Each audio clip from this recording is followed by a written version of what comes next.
শেখ হাসিনা কারো কাছে দেশ বিক্রি করে না, যারা বলে তারাই বিক্রি হয়ে গেছে বললেন প্রধানমন্ত্রী।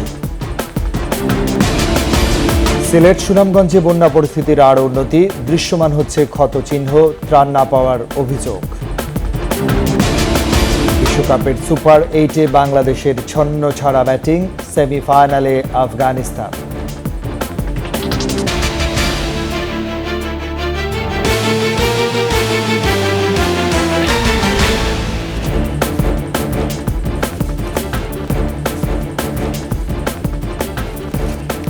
শুনছিলেন ফার্স্ট সিকিউরিটি ইসলামী ব্যাংক পিএসসি সংবাদ শিরোনাম। আমন্ত্রণ জানাচ্ছি দুপুর 2টার 21 সংবাদে।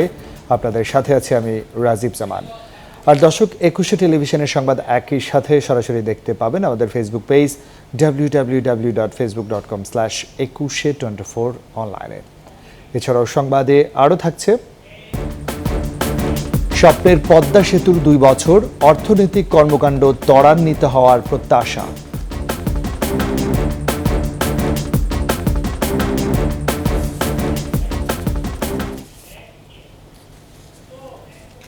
জাতির পিতার কন্যা কারো কাছে দেশ বিক্রি করে না, যারা অভিযোগ করে তারাই ভারতের কাছে বিক্রি হয়েছে, এমন মন্তব্য করেছেন প্রধানমন্ত্রী শেখ হাসিনা।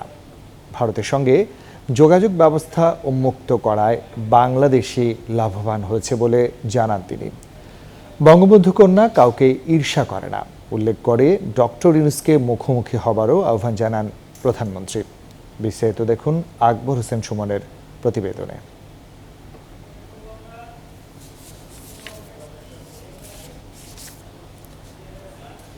দর্শক, আমরা রিপোর্টটির জন্য একটু অপেক্ষা করছি।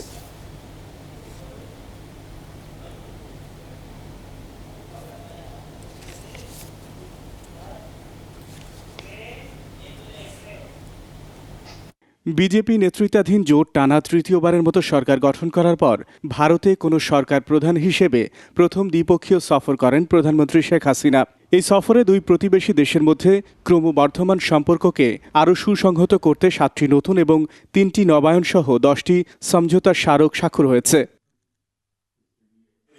নয়াদিল্লি সফর নিয়েই গণভবনে প্রধানমন্ত্রীর এই সংবাদ সম্মেলন।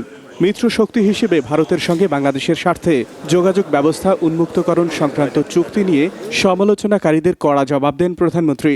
আমরা তো দেখেছি যখন মিলিটারি ডিক্টেটরে এসেছে জিয়া, এরশাদ, খালেদা জিয়া উপর দিয়ে ভারত বিরোধী কথা বলেছে আর ভারতে যেয়ে তাদের পা ধরে বসে থেকেছে। এগুলো আমার নিজের দেখা জানা। কাজেই এই ধরনের কথা বলার কোনো অর্থ হয় না। আমাদের স্বাধীন সার্বভৌম দেশ, যত ছোট হোক, এটা আমাদের সার্বভৌম দেশ। আর সেই সার্বভৌমত্ব রক্ষা এবং সক্রিয়তা বজায় রেখেই আমরা বন্ধুত্বপূর্ণ সম্পর্ক রেখেই কাজ করছি। আজকে এই যে আমরা সমস্ত যোগাযোগ ব্যবস্থা খুলে দিলাম, তাদের সবথেকে বেশি লাভবান তো আমাদের দেশের মানুষ। যেখানে বিক্রি আমরা করি না, যারা কথা বলে তারা বেচার জন্য অথবা ওই ইউজ মি, মানে ব্যবহার করুন আমাকে, এই নিয়ে বসেই থাকে। এটা হলো বাস্তবতা। শেখ হাসিনা এই দেশকে বিক্রি করে না। গ্রামীণ ব্যাংক ও ডক্টর ইউনূস প্রসঙ্গে কর ফাঁকির মামলা নিয়ে অবস্থান পরিষ্কার করেন প্রধানমন্ত্রী। তখন লেবাররা মামলা করছে, মামলা কিন্তু সরকার করেনি। লেবাররা লেবার কোর্টে মামলা করছে, সেই মামলায় সে শাস্তি পেয়েছে। এখানে আমার কি দোষ? বরং আজকে তিনি যে উঠেছেন সেখানে সবথেকে বেশি সহযোগিতা তো আমি করেছিলাম। তার micro credit summit, micro credit internationally খুব গ্রহণযোগ্য ছিল না। তো আমি কো চেয়ার হিসেবে অংশগ্রহণ করি, জাতিসংঘে প্রস্তাব আনি এবং আমি সবাইকে বুঝাই। কারণ আমি ভাবতাম যে এটার মধ্যে খুব ভালো, মানুষের খুব দারিদ্র্যমুক্ত করে। কিন্তু ধীরে ধীরে পরবর্তীতে আমরা দেখলাম যে এটা দারিদ্র্যমুক্ত না, এটা দারিদ্র্য লালন পালন করে।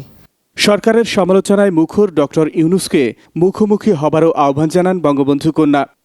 সব থেকে বেশি যে করে তার বিরুদ্ধে এখন উনি গিবাদ গিয়ে বেড়াচ্ছেন। ওনার সঙ্গে ওনাকে আমার জেলাসি করার কী আছে? সে আসুক না, মাঠে আসুক, চলুক আমার সাথে। আমেরিকার ডিবেট হয় না, চলুক না, আসুক, কথা বলবো। শেখ হাসিনা কারোর সাথে জেলাসি করে না। Sheikh Hasina father of the নেশনের মেয়ে, বঙ্গবন্ধু শেখ মুজিবের মেয়ে। অন্তত এই জায়গাটায় কেউ আসতে পারবে না, আর সেটাই আমার গর্ব। তিস্তা প্রকল্প নিয়ে ভারত বাংলাদেশ 2 দেশের প্রস্তাবই বিবেচনার আশ্বাস দেন প্রধানমন্ত্রী। যে প্রস্তাব গ্রহণযোগ্য হবে দেশের কল্যাণে সেই প্রস্তাব নিয়েই এগোবে বাংলাদেশ।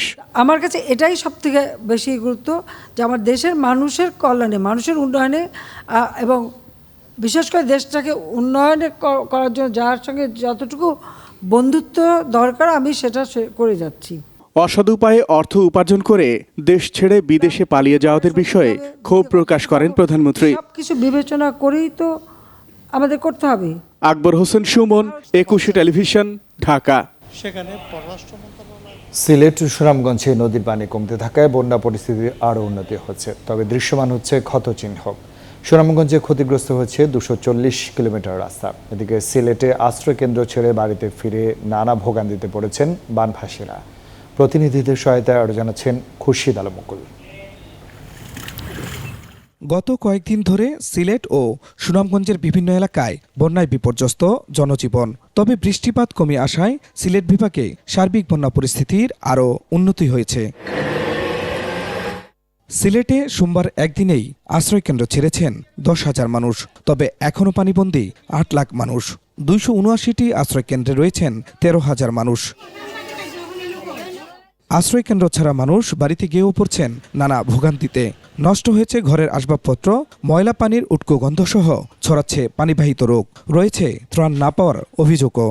এখন তো মনে হয় যে পানি কোনো চলাচল যে মানুষের পাওয়া গাওটা হয়ে রয়েছে। আমাদের ঘরের পানি শুকাইছে, কিন্তু ঘরের দরজার সামনে এখন অনেক পানি আছে, ময়লা আবর্জনা আছে। আমরা ঘর থেকে বার হইতেও অসুবিধা হয়। চিরা মুড়ি দেয়, ওই চিরা মুড়ি খাইয়ে আমরা দিন কাটাইতো। তুমি সোনারা ওয়াটকান খিচুড়ি দিছে না, ঘর হয়েছে 5-6 মানুষ ওয়াটকান খিচুড়ি খাইয়া কি বইরা তখন যায়। এদিকে সুনামগঞ্জে বন্যা পরিস্থিতির উন্নতি হলেও পাহাড়ি ঢলে বিধ্বস্ত 240 কিলোমিটার সড়ক। এসব সড়কে যাতায়াতে দুর্ভোগ পোহাচ্ছেন স্থানীয়রা। পাহাড়ি ঢলে ওই রাস্তাগুলো অনেক ক্ষতিগ্রস্ত হয় এবং সাধারণ মানুষের চলাফেরা অনেক দুর্ভোগ পোহাইতে হয়।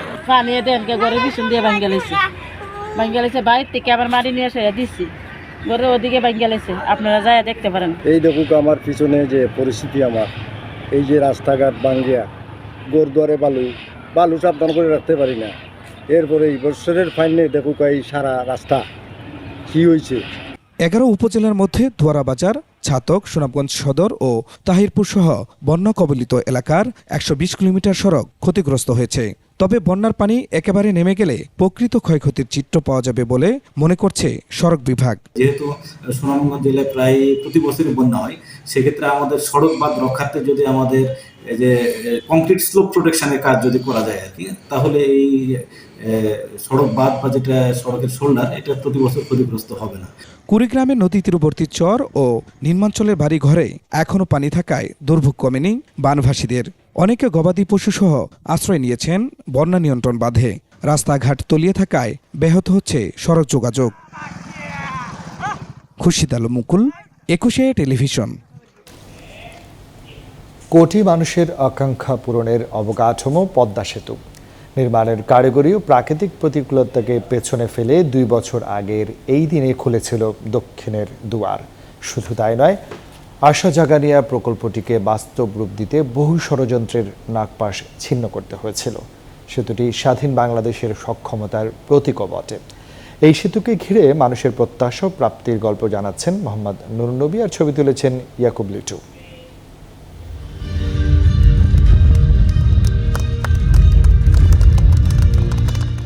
স্বপ্ন এবার হাতের মুঠোয়। সুইচ চেপে পদ্মা সেতুর ফলক উন্মোচন করলেন বঙ্গবন্ধু কন্যা শেখ হাসিনা।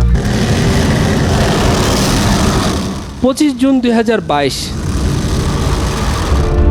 দিনটির এই চিত্র বাঙালির মানসপটে অম্লান হয়ে থাকবে বহুদিন।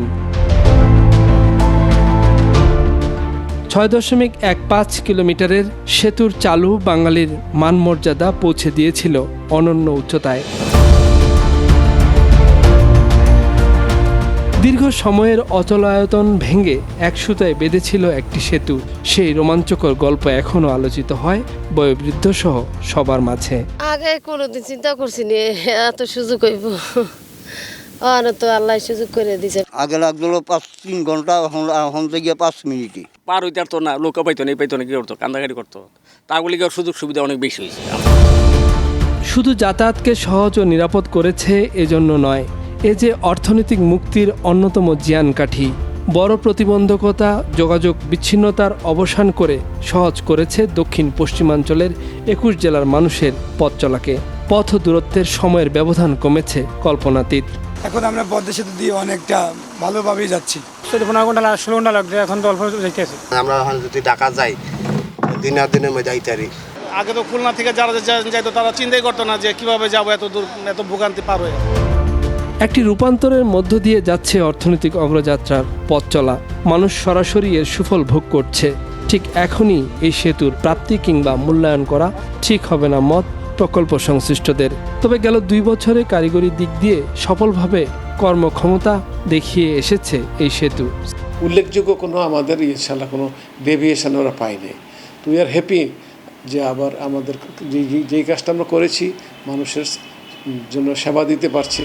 অর্থায়ন নিয়ে মিথ্যা অভিযোগে বিশ্বব্যাংকের ষড়যন্ত্রের নাগপাশ ছিন্ন করে নিজস্ব 30,193.38 কোটি টাকার সেতু বানিয়েছে জাতি। আমরা বলছি যে আসলে সাউথ বেঙ্গল আসলে পুরো দেশটাই তো একটা ইন্টিগ্রেটেড কান্ট্রি। এটার জন্য ধরেন আমাদের বন্দর ঠিকমতো কাজ করছিল না, মানুষের ওখানে কলকারখানা হচ্ছিল, যে উৎপাদনের জন্য যেই জিনিসগুলো দরকার সেগুলো তো এখন আস্তে আস্তে গড়ে উঠতেছে। এটা হয়তো একদিনে পরিবর্তনটা আসবে না। অর্থনৈতিক কর্মকাণ্ডে যে শক্ত ভিত গড়ে দিয়েছে তা ভবিষ্যৎ বাংলাদেশকে এগিয়ে নিয়ে যাবে বহুদূর। কারণ আছে আমাদের ভরসার অবকাঠামো পদ্মা সেতু। এ ব্যাপারে কোনো সন্দেহ নেই, বাংলাদেশের উন্নয়ন সমালোচক, শত্রু, বন্ধুদের প্রত্যাশাকেও ছাড়িয়ে গেছে।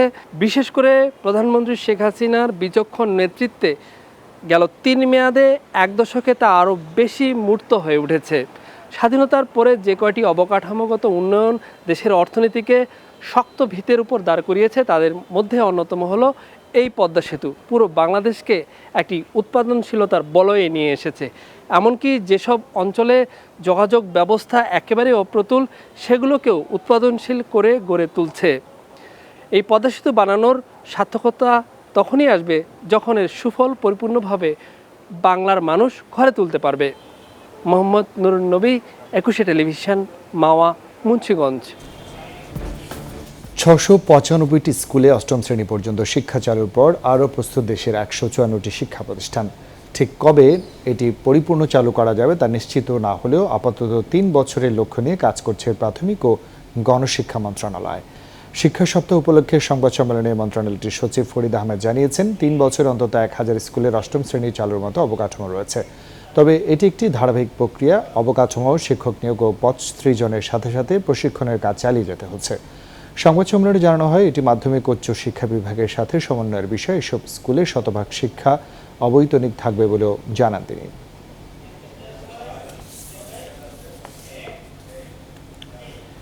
70% আম গাছে মুকুল এলেও বৈরী আবহাওয়ায় মুকুল ঝরে যাওয়ায় এবারে আমের রাজধানী চাঁপাইনবাবগঞ্জে ফলন বিপর্যয় ঘটেছে।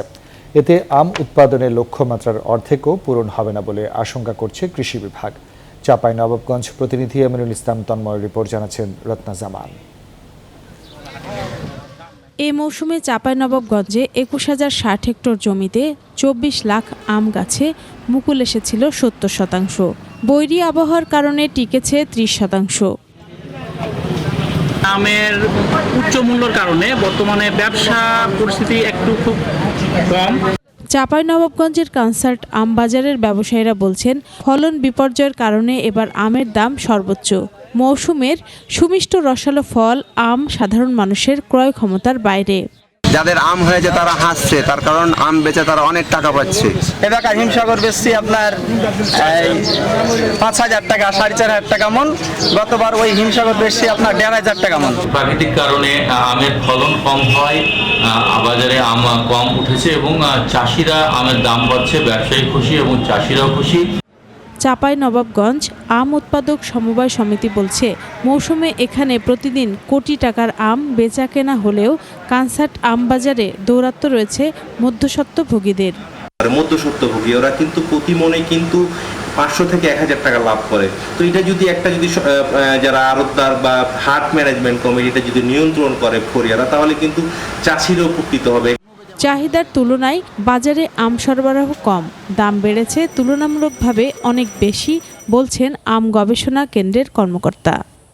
আম প্রায় 50% আম এবার পাওয়া যাবে, তবে আমের দাম এবার অত্যাধিক বেশি হয়েছে, হয়তো এই দিক দিয়ে কৃষকের ক্ষতি কিছুটা হয়তো পুষিয়ে যাবে। কৃষি বিভাগ বলছে, এই মৌসুমে 70% গাছে মুকুল এসেছিল। আম উৎপাদনের লক্ষ্যমাত্রা নির্ধারণ করা হয়েছিল 4.5 লাখ টন, যার অর্ধেকও পূরণ হবে না বলে। রত্না জামান, 21 টেলিভিশন।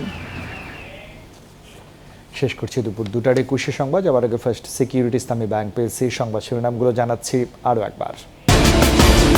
শেখ হাসিনা কারো কাছে দেশ বিক্রি করে না, যারা বলে তারাই বিক্রি হয়ে গেছে বললেন প্রধানমন্ত্রী। সিলেট সুনামগঞ্জে বন্যা পরিস্থিতির আরও উন্নতি, দৃশ্যমান হচ্ছে ক্ষতচিহ্ন, ত্রাণ না পাওয়ার অভিযোগ। বিশ্বকাপের সুপার 8-এ বাংলাদেশের ছন্ন ছাড়া ব্যাটিং, সেমিফাইনালে আফগানিস্তান।